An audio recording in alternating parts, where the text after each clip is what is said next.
Hi, this is Dr. Ralph Wilson with Web Marketing Today. I'm in Chicago at the Search Engine Strategies Conference here with Richard Zwicky, who is an expert in search engine optimization and business and analytics. What I want to talk to you about today is what your analytics can tell you about improving your online business. I mean, a lot of small to medium businesses have analytics, but sometimes really don't know what they're looking for, so it isn't very useful to them. Are there some things that you shouldn't be looking at in your analytics? Oh, there definitely is. I mean, a lot of companies, they turn on analytics and they get the data in, and unfortunately there's so much information presented there, it's an overload. And so they don't know what to look at, and they hear about certain items, like people used to hear about hits all the time, and didn't have a concept. What's a hit? Well, that's exactly it. A hit is really every time an item gets called from a server was a hit. So if you had 50 pictures on your page, that would count as 50 hits. It would make your web server look really busy, but it didn't mean people were visiting. So the word has been fuzzied and misused. It's been horribly misused. You need to look at unique visitors and total visitors. Now, what's a unique visitor? So a unique visitor is a visitor might come back to, let's say, your website and read your newsletter 20 times during the month. They would be 20 visitors, but they would be one unique visitor. Okay. So you need to be able to differentiate between those two, and they both have value, but they don't really have the same context for your business. And if you count the wrong one, it's not going to help you, because it doesn't mean that they're going to be becoming more frequent purchasers. It doesn't tell you what's going on. It doesn't tell you at all.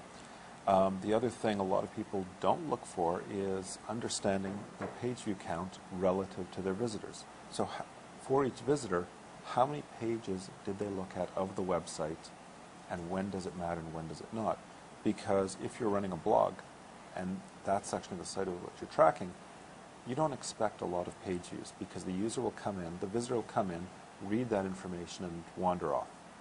But if you're selling a product or a service, it takes 3 pages worth of reading material to get them in the funnel and in the process for your business, you need to see, is your page view count running close to or around that 3 average.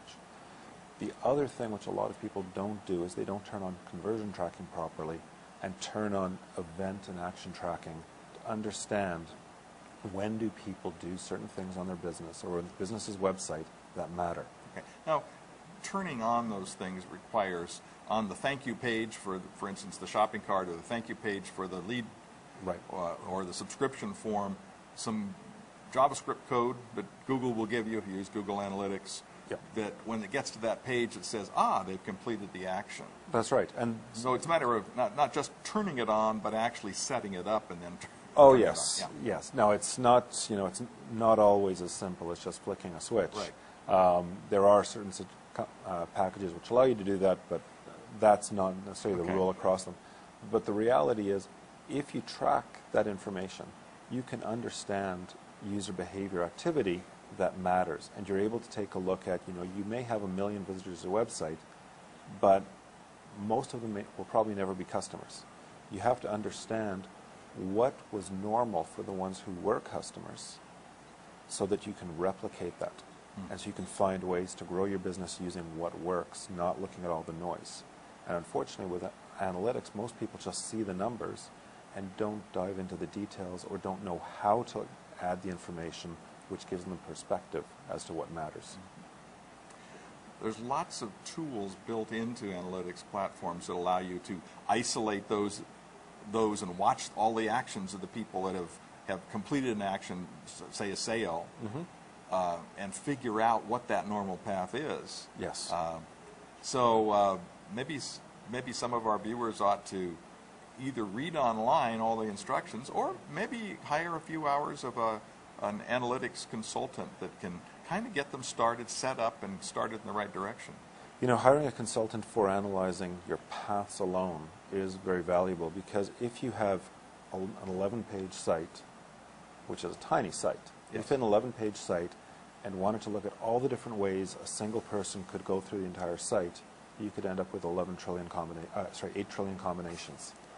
So looking at paths can be an incredible waste of time if you don't know what you're looking for. So, but testing and understanding what works and then working through that process can be a process for your business, which helps everybody understand opportunities and gets you to a resolution much quicker.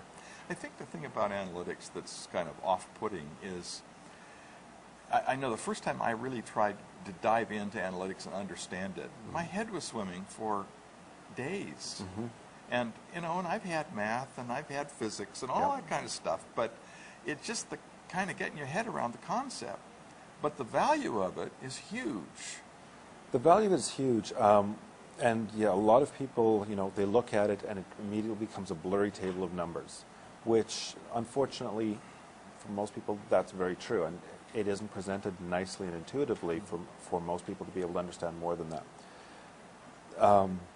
without a ton of painstaking effort.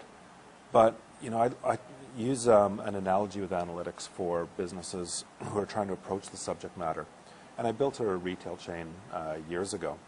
And one of the things that was incredibly valuable in having a bricks and mortar business was I could look at by which entrance did people enter, where did they go in the store, what did they look at, what did they pick up, what did they discard and move to next, what was their pattern of behavior within that location.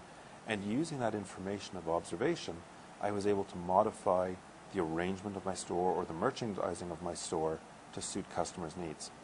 Analytics has exactly that same information, just presented in a different manner. You can't stand there and observe the customer traversing and navigating through your site, but you can see that same effect using your analytics data. And a whole lot less expensively. You don't have to hire a guy with a clipboard. Exactly. Well, thanks for sharing with us, Richard. Tell me about you and what you do.